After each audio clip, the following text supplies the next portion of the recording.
Telangana legislative assembly కౌన్సిల్కి కొత్తగా ఎన్నికైన సభ్యుల కోసం సాంప్రదాయబద్ధంగా 2 రోజుల పాటు జరిగేటువంటి ఓరియంటేషన్ సెషన్ని బీఆర్ఎస్ బహిష్కరించింది.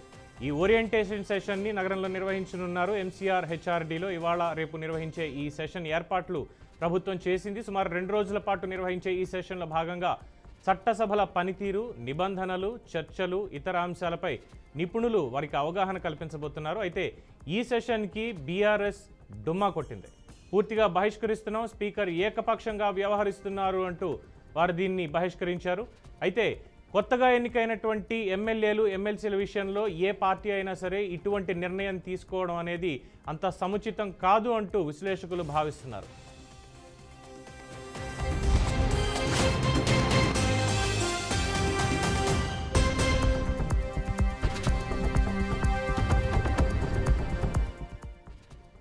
నూతనంగా ఎన్నికైనటువంటి ఎమ్మెల్యేలు, ఎమ్మెల్సీల ఓరియంటేషన్ సెషన్ని బహిష్కరిస్తున్నామని BRS party working president KTR ప్రస్తుతం సంచలన వ్యాఖ్యలు చేశారు. అసెంబ్లీ ప్రారంభానికి ముందే బీఆర్ఎస్ సభ్యుల హక్కులకు భంగం కలిగించేలా స్పీకర్ వ్యవహరించారు అని, మొదటి రోజే తమను సభలోకి రాకుండా పోలీసులతో అరెస్ట్ చేయించారని కేటీఆర్ అన్నారు. ప్రభుత్వ వైఫల్యాల్ని, ప్రజా సమస్యలను ఎత్తి చూపేందుకు నిరసన తెలిపితే అరెస్ట్ చేశారని ఆరోపించారు. తమ పార్టీ నుంచి ఎన్నికైన వారిలో కొందరు మాత్రమే కొత్త ఎమ్మెల్యేలు ఉన్నారని, ఏకపక్షంగా స్పీకర్ వ్యవహరిస్తున్నందున ఆ వ్యవహార శైలిని నిరసిస్తూనే ఈ ఓరియంటేషన్ సెషన్ను బహిష్కరిస్తున్నామంటూ కేటీఆర్ సంచలన వ్యాఖ్యలు చేశారు.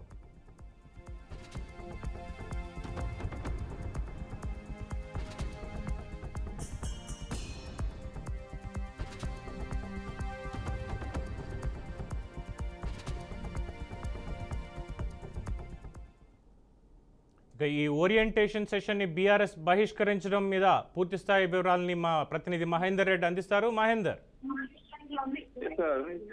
తెలంగాణ రాష్ట్రంలో కొత్తగా ఎన్నికైన శాసన సభ్యులు అలాగే మండలి సభ్యులకు శిక్షణ తరగతులు అంటే నేటి నుంచి ప్రారంభం కానున్నాయి. మరి ఇదంతా కూడా అసలు ముందుగానే నిర్ణయించి ప్రభుత్వం మరి శిక్షణ తరగతులకు బీఆర్ఎస్ పార్టీ మాత్రం బహిష్కరించింది. ముఖ్యంగా ప్రతిపక్ష బీఆర్ఎస్ సభ్యుల హక్కులను ముందు అసెంబ్లీ సమావేశం నాడు మా హక్కులను భంగం కలిగించాడు స్పీకర్ అంటూ మరి అలా హక్కులకు భంగం కలిగించేలా వ్యవహరించిన తీరునైతే బీఆర్ఎస్ పార్టీ వ్యతిరేకించింది. అందుకన్నట్టుగా నేడు ఓరియంటేషన్ ఏదైతే ఎమ్మెల్యే తరగతులు వాటిని బహిష్కరిస్తున్నామని చెప్పడం జరిగింది. మరి అలాగే ఇప్పుడు మండలి అలాగే ఈ శిక్షణ తరగతులు అయితే నేడు నుంచి ప్రారంభం కానున్నాయి.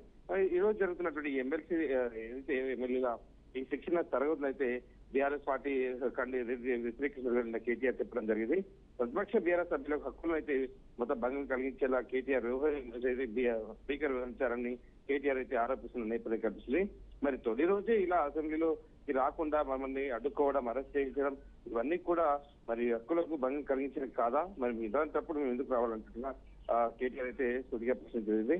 తమ ఎమ్మెల్యేల పార్టీ ఫిరాయింపులపై నిర్ణయం తీసుకోకుండా స్పీకర్ నాంచివేత ధోరణి ఏదైతే అవలంబిస్తున్నారో మరి వాటిని పైన కేటీఆర్ అయితే విమర్శించడం జరిగింది. గత శాసనసభ సమావేశంలో బీఆర్ఎస్ సభ్యులు గొంతు నొక్కేలా పూర్తిగా వ్యవహరించారు అని బీఆర్ఎస్ అయితే ఆరోపిస్తున్న నేపథ్యం కనిపిస్తుంది. అలాగే ప్రతిపక్ష సభ్యులకు అవకాశం ఇవ్వకుండా స్పీకర్ ఏకపక్షంగా వ్యవహరిస్తున్నారు. పదే పదే అధికార పక్షానికి మాత్రమే సమయం ఇస్తున్నారు. మైకులు కట్ చేయడం, తాను మధ్యలో మాట్లాడి ఇవన్నీ కూడా మొత్తం చెప్పి తమ హక్కులను పూర్తిగా అసెంబ్లీలో ఇక్కడ మాట్లాడకుండా చేసిన పరిస్థితి కనిపిస్తున్నట్టుగా ఆరోపించడం జరిగింది. సో అతి కొద్ది మంది అయితే బీఆర్ఎస్ నుంచి అతి కొద్ది మంది మాత్రమే కొత్త ఎమ్మెల్యేలు ఉన్నారని, ఏకపక్షంగా వరుసన్న స్పీకర్ వ్యవహార శైలికి నిరసనగా ఈ ఓరియంటేషన్ మేము బహిష్కరిస్తున్నామని కూడా బీఆర్ఎస్ అయితే పేర్కొంది. మరి కొత్తగా వచ్చినట్టు ఎమ్మెల్యేలు ఎవరైతే ఉన్నారో ఎన్నో కళలతో అసెంబ్లీలోకి అడుగు పెట్టాలని, అక్కడున్న వాతావరణం అంతా కూడా పూర్తిగా ఈ శిక్షణ తరగతులు తెలుసుకోవాలి వాళ్ళంటారు. కానీ పార్టీ ఆదేశానుసారం, బీఆర్ఎస్ పార్టీ ఆదేశానుసారం వాళ్ళైతే ఈ ఓరియంటేషన్ కు రావడం లేదు. మరి వాళ్ళు ఇంటర్నల్ గా మరి ఏమనుకుంటారు, పార్టీకి కట్టుబడి ఉండాలి అవసరం అయితే ఉంది కాబట్టి మరి అలాగే వాళ్ళు కూడా ఒక అడుగు వెనక్కి చేస్తున్న పరిస్థితి కనిపిస్తుంది. సో మొత్తానికి అయితే బీఆర్ఎస్ ఈ నిర్ణయం అయితే తీసుకున్న పరిస్థితి కనిపిస్తుంది. మరి ఈ ట్రైనింగ్ ప్లాన్లకు వేరే కారణం ఉందని విశ్లేషణ అయితే జరుగుతున్నాయి. అయితే దీన్ని పార్టీ ఎమ్మెల్యేలకు శిక్షణ తరగతులు పెట్టినా ఇలాంటి వాటికి కేవలం అధికార పార్టీకి సంబంధించిన ఎమ్మెల్యేలు తప్ప వేరే పార్టీల ఎమ్మెల్యేలు హాజరు కారు. అయితే దీన్ని ఒక అడ్వాంటేజ్ గా తీసుకొని అస్సాం నేతలు అయితే భావిస్తున్నారు. యువ ఎమ్మెల్యేలు సైతం ఓరియంటేషన్ కు రానివని పరిస్థితిలో ఉంది బీఆర్ఎస్ పార్టీ అని రేపు విమర్శించే అవకాశం అయితే కనిపిస్తుంది. మరి అసెంబ్లీ శీతాకాల సమావేశాలు జరుగుతున్న నేపథ్యంలో మరి బీఆర్ఎస్ పార్టీ అవలంబిస్తున్న తీరు చర్చకైతే దారి తీసుకున్న పరిస్థితి కనిపిస్తుంది. కేవలం స్పీకర్ ఏకపక్ష నిర్ణయం ద్వారా మాత్రమే ఇలా మేము బహిష్కరిస్తున్నాం అయితే వారు చెప్పడం జరుగుతుంది. Right, thank you Mahender.